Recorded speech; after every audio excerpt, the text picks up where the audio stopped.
मुझे क्षमा करना मित्र, क्षमा करना। पर मैं तुम्हें अकेले नहीं जाने दे सकता सखा, नहीं जाने दे सकता। हे मेरे देश, मुझे क्षमा करना। मुझे मित्रता का धर्म निभाकर भारतवर्ष का, अपने देश श्रीलंका पर चढ़े ऋण को चुकता करना पड़ेगा। मेरा देश किसी कारणी रहना स्वीकार नहीं कर सकता।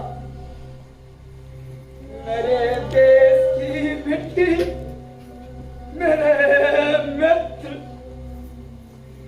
कालिदास को लील गई, तो इसका भी प्रतिदान मुझे सम करना होगा।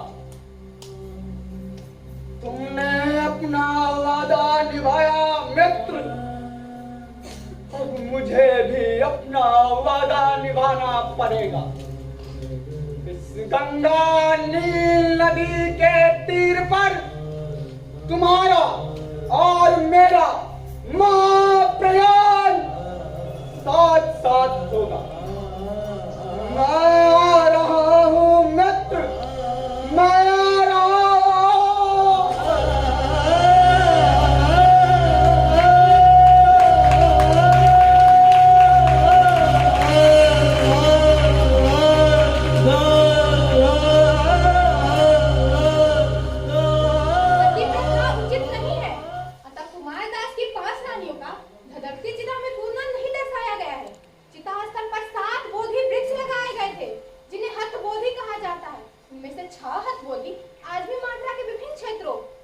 पुलिस स्टेशन, एक गवादा भेड़िया, एक बेली भेड़िया, एक मांड्रा के मुख्य गली और अंतिम कोतुवागोरा नाम पर आज भी जीवित है।